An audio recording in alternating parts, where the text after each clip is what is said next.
Bonjour, je m'appelle Florence et je m'intéresse au parcours de l'athlète Lynne Tremblay. Dans sa catégorie, c'est la deuxième meilleure tireuse à la carabine au monde. À cause de la pandémie, les Jeux paralympiques sont reportés en 2021. De quoi va être faite cette année? C'est ce que je vous invite à découvrir avec moi à chaque semaine dans Olympique Prise 2.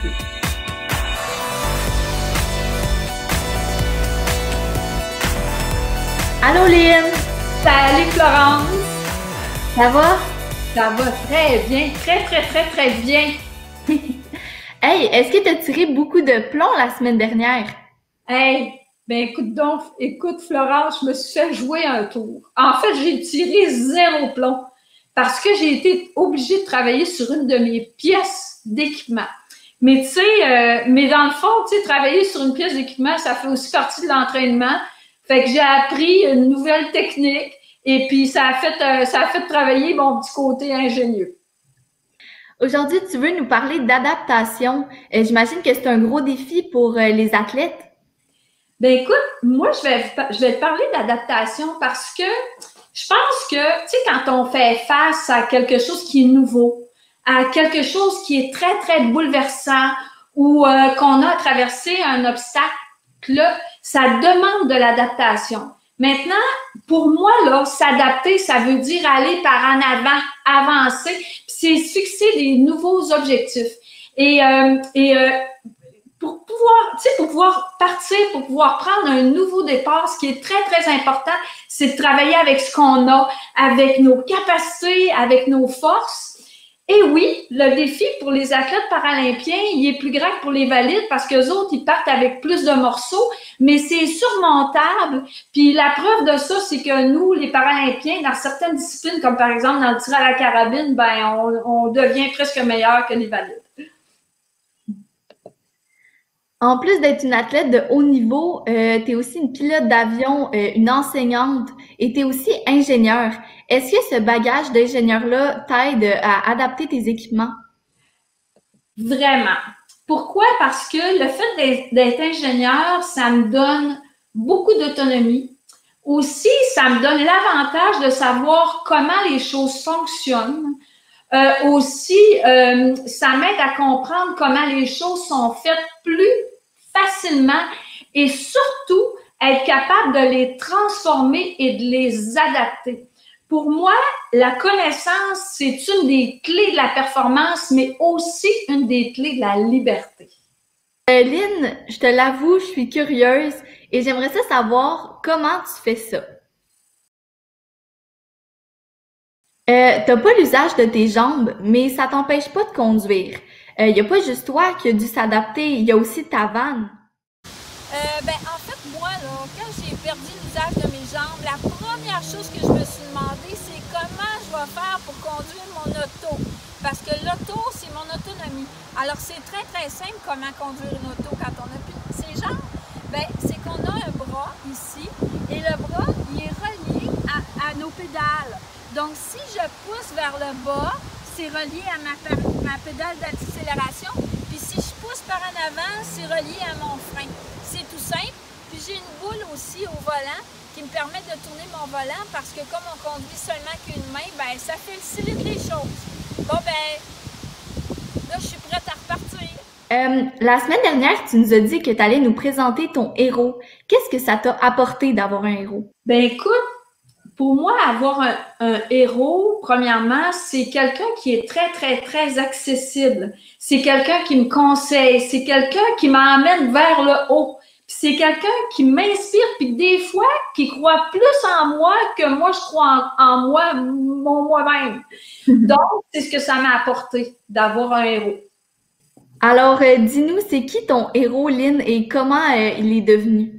Ben écoute, mon héros, c'est mon père. Puis pourquoi c'est mon héros? Parce que, là, j'ai pris des petites notes, hein, parce que je voulais rien oublier. Alors, pourquoi mon héros, c'est mon père? Parce que mon père, c'est un homme de solution. C'est un gars qui s'en va par en avant. C'est quelqu'un qui enseigne en utilisant les forces, puis qui a toujours exploité mes forces, et aussi qui m'a encouragé dans mes projets de fou, et qui m'a enseigné aussi que le courage, c'est avoir peur, mais c'est de passer à l'action quand même. Alors, je vous le présente, mon père, Yvon Tremblay. Bonjour. Bonjour, Monsieur Tremblay. Salut, beau jeune homme. Salut, ma belle grande fille. Qu'est-ce que ça fait de savoir qu'on est un modèle pour sa fille? Ben, c'est dur à croire, là, mais si vous voulez que je vous dise. Ça impressionne parce que j'ai pas l'impression que je puisse être un modèle, là. J'ai fait un paquet d'erreurs dans ma vie, puis je continue. Ça fait que. Mais par contre, avec ma fille, j'ai des bonnes relations depuis quelques années, puis c'est extraordinaire. Votre passion pour l'aviation est arrivée quand? Ah, ben, j'étais tout jeune, là. Tout jeune, là. À 4-5 ans, là, j'étais maniaque des avions. Puis, plus vieux un peu, là, vers 10-12 ans, j'ai trouvé un calendrier des Forces armées canadiennes, puis j'avais découpé toutes les images des avions, puis j'avais mis ça sur mon mur de chambre. Puis à peu près à cette époque-là, là, c'était l'hiver, puis Lynn a connaît ça, ce coin, là, le cégep de Jonquière. Dans ce temps-là, c'était tous des champs. Puis une fin de semaine, il y avait un médecin qui faisait des tours en avion. Puis là, j'étais allé avec mon père voir ça. J'avais 4 dans mes poches. Puis je pense que le monsieur, il chargeait 6 ou 7 piastres pour faire un tour. Là, j'ai montré mon 4 J'ai dit, j'ai juste ça, je peux s'embarquer. Il m'a regardé, puis il a dit, oui, embarque. Là, c'était le déclic. Quand Lynn parle de vous, elle dit que vous êtes un rêveur passionné. Quelle place occupent les rêves et les passions pour vous? Ça n'a pas d'allure. J'arrête pas de rêver. Si j'ai un petit problème, un pépin ou une solution à trouver, ça ne me lâche pas tant que je ne l'ai pas trouvé. Lynn, si tu avais une seule question à poser à ton modèle, ça serait laquelle?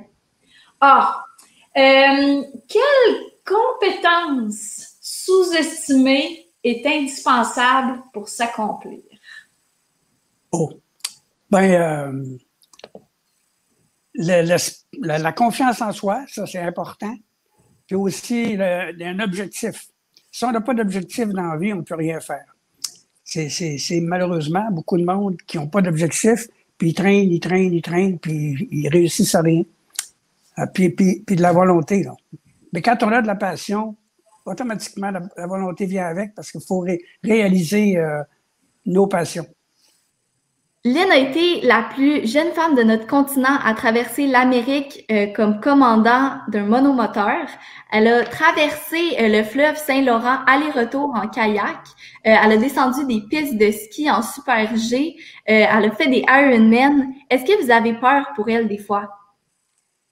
Ben, je vais te dire, j'ai jamais eu peur parce que je savais pas qu'est-ce qu'elle faisait.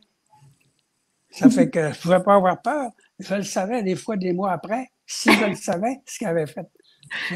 J'ai jamais eu besoin d'avoir peur. J'ai eu peur une fois quand elle a fait le premier Ironman à Montréal. Là, par exemple, c'était pas facile à la regarder aller parce que c'était au mois de septembre, il faisait hyper froid. L'eau était glacée.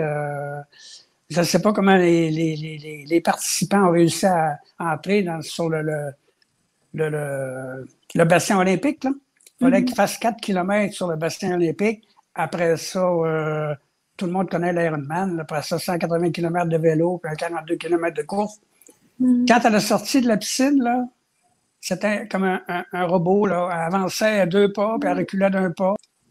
Ils l'ont pris, puis ils l'ont envoyé dans une tente avec des couvertures très épaisses pour la réchauffer. Puis peut-être au bout d'une heure, 1h30, je ne sais pas combien de temps, là, puis c'est tellement loin.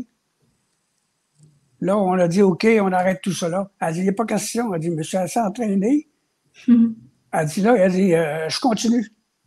Elle a sauté sur son vélo, puis elle a fait son 180 km. Puis après, elle continue encore dans le 42 km. Ça, c'est Lynn Tremblay. Et si vous aviez eu les nouvelles technologies qu'on a aujourd'hui, est-ce que vous pensez que vous seriez devenu accro aux jeux vidéo? Non, j'ai pas le temps, premièrement. Deuxièmement, là, j'en fais ici du jeu vidéo, là. Je fais du solitaire. Je joue au solitaire quelques parties par jour quand j'ai rien à faire. Et pour moi, c'est assez là, comme jeu vidéo. Si je peux me permettre, Florence, mon père aussi, comme c'est un pilote d'avion, il fait encore il joue encore au simulateur d'avion. C'est comme s'il est assis dans un avion réel, puis il fait des jeux en ligne avec ses amis, mais comme pilote d'avion. Fait que ça, c'est bien plaisant. Ça, c'est bien plaisant. Ouais. Et c'est quoi l'invention dont vous êtes le plus fier? C'est toujours celle-là que je viens de finir. Pas compliqué. Parce qu'en fait, c'est pas des inventions que je fais. En fait, c'est des adaptations des besoins pour régler des problèmes. Que dans le fond, pour moi, là, c'est de la simplicité, là, pas compliqué. Il y a vraiment une belle complicité entre vous. Qu'est-ce que vous faites ensemble? Lynn puis moi? C'est pas compliqué. Elle, c'est la boss.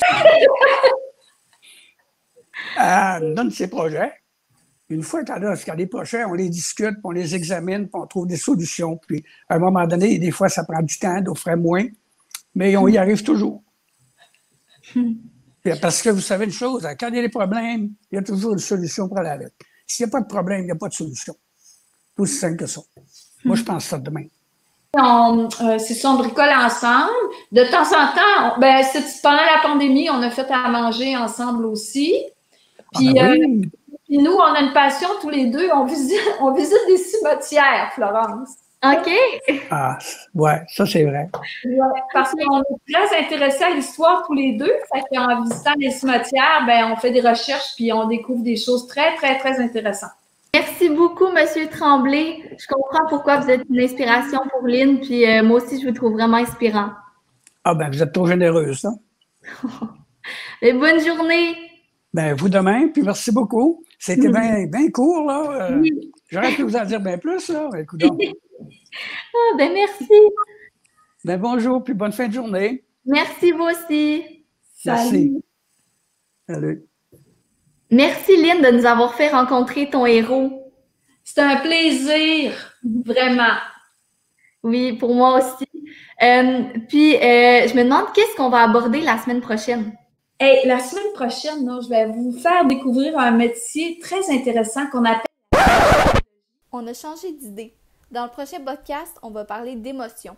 Tu sais, le genre d'émotions qu'on ressent lors de la rentrée scolaire. Et à ma demande, Lynn va nous donner des exercices pour gérer le stress. Bon, j'ai bien hâte. Salut. Bye. Il me semble que j'aimerais ça qu'il soit mon grand-père. À la semaine prochaine. Bye.